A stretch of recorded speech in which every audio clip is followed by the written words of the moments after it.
Perhana! Mikähän mahtoi olla tämän silmittömän kaahauksen syy? No kun multa karkas ilmapallo. Niin tietenkin. Tuolla se nyt menee. Hei, eikö me voitais jatkaa näitä jorinoita myöhemmin? Mun on ihan pakko saada kiinni toi mun pallo. Tämä pyörä on ilmoitettu varastetuksi. No, tässä nyt on joku väärinkäsitys. Mähän vaan lainasin tätä.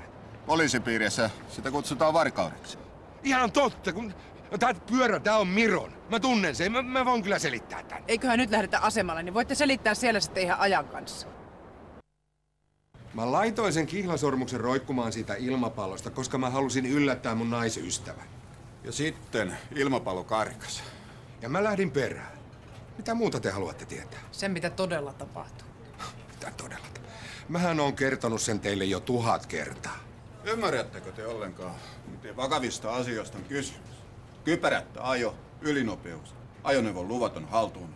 Mä en varastanut sitä pyörää, vaan lainasin. Me voidaan soittaa Mirolle ja kysyä siltä. Sitä paitsi, mä itse olen ostanut sen pyörän Mirolle. Ei kai se nyt mikään rikos ole, jos sitä lainaa kriisitilanteessa. Siis...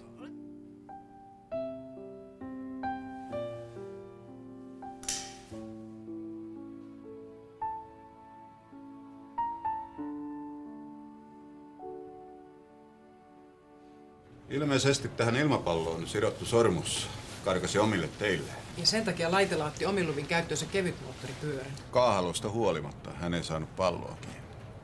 Helikopteri tai riippuliidin olisi saattanut toimia paremmin. No, missä se sitten on? Laitela on tuolla putkassa. Ei kun missä se sormus on? Joko te olette paikantanut sen? Ismo Raukkahan on kaahannut aivan turhaa, jos se pallo pääsi menemään. Poliisin tehtäväkenttään ei aivan kuulu kadonneiden esineiden etsintä. Varsinkaan, jos sen on kiinni pallossa. No, mitä jos mä teen siitä sormuksesta etsintäkuulutuksen? Ei se nyt ihan sillä tavalla toimi.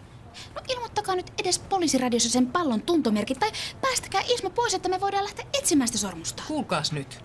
Laitelaa epäillään liikennerikkomuksista ja luvattomasta ajoneuvon haltuunotosta. Kuulkaas nyt itse. Mulla sattuu olemaan aika hyviä kontakteja Tampereen poliisikouluun. Sanooko nimi Tuomo Tervajoki teille mitään? Jos nyt ei ala tapahtua, niin teidän molempien urakehitys on todellakin vaakalaudalla. Te ette ymmärrä, miten vakavasta asiasta nyt on kyse, eikä teillä ole tippaakaan romantiikan tajua. Työvuoron tässä vaiheessa harvemmin on. Taitaa olla parempi, että te selvitätte asiat ensin keskenään. Ette voi mennä tänne jättää meidän kanssa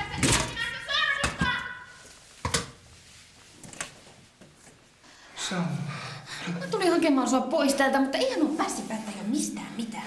Mutta miten ihmeessä sä tiesit, että mä oon täällä? No poliisi ilmoitti Mirolle ja Miro kertoi mulle, vaikka kyllä mä ehdin ennen sitä jo ihmetellä, että mihin sä oot oikein kadonnut. Mä kyllä yritin soittaa ja ilmoittaa teille, mutta noi takavarikoi mun puhelimen. Ja tää homma, tää meni muutenkin vähän pieleen.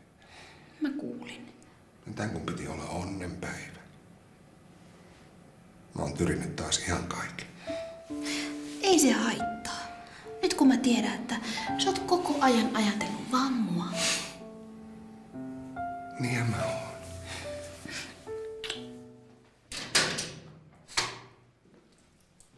Kuinkas täällä voidaan? Ois nyt jo aamulla. Voi. Mites mun morsian meni? Voi. Loistavasti sulaseni. Voitte lähteä. Mitäs kello on? Ihan tarpeeksi. Tässä kävi niin, että me mentiin eilisiltana kihloihin. Niin vaikka kihlasormus onkin edelleen kateissa. Onneksi olkoon. Kiitos. Olisiko mitenkään mahdollista, että te ottaisitte meistä valokuvaa? Totta. Pitäähän tästä nyt joku todistus saada. Onnistuisiko yksi? No, harvemminhan meidän tilos keiloihin. Hymyä.